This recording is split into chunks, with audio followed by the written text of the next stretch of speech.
Hey, I'm making a video game called Ohmfront, a sci-fi stealth game where your only weapons are your wits and fistfuls of trash. I can make this work.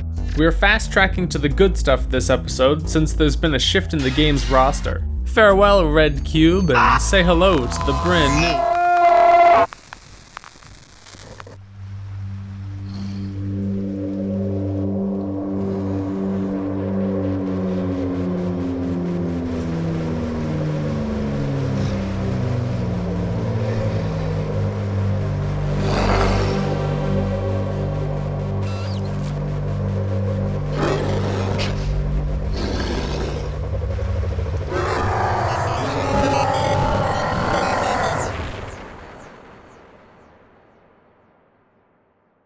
So here's Ohmfront's first real enemy, the Bit Rotter. I'm pushing to get the game's spookier themes on display, and what better introduction than a twitchy techno zombie?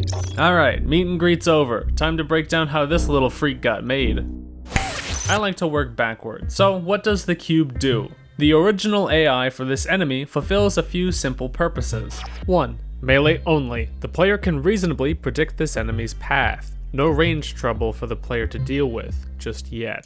2. No friends. Independent brutes fueled by instinct, these enemies rend for themselves. No allyship, though they do however incidentally signal nearby rotters through its own war cry. 3. Make them simple. This enemy isn't perceptive, nor capable of strategy. They recognize other people, but not your contraptions, making your escape plans more than reliable.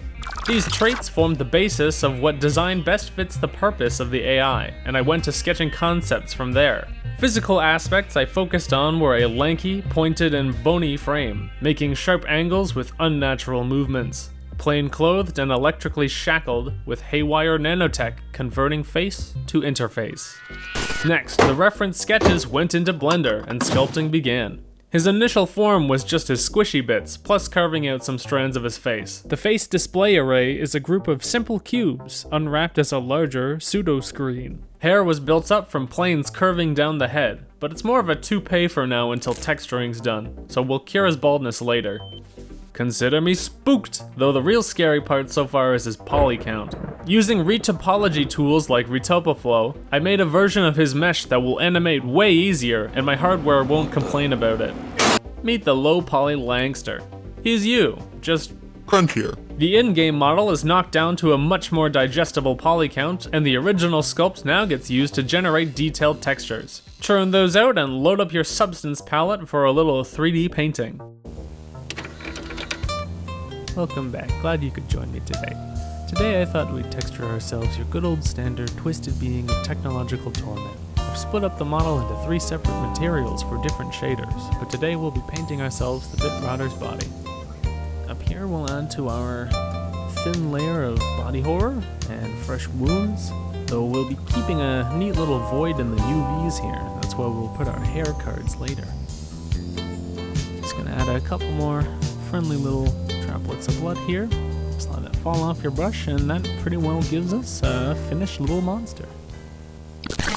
Go back and open the Blender again to drape the colors onto our guy. String him up!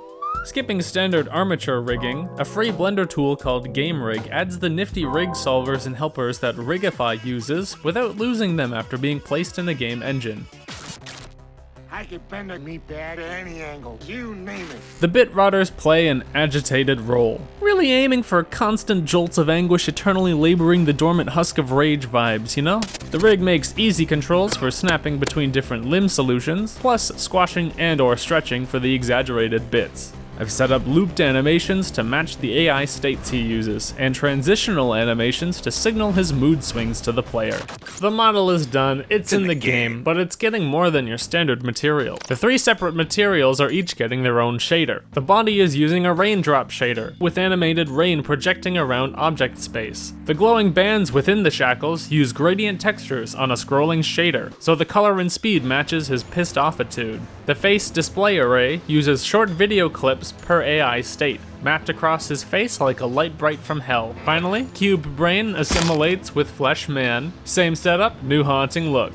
The AI is already more telegraphed, as now there's visual cues for when you either just slip by unnoticed or overstay your welcome. So that's how this man was made. I've got a solid baseline for the character asset process, from sketches to sketchy. Glad we're caught up again, but I'm already off to the next update. Till then, hit those nifty buttons and take care not to turn out like this guy.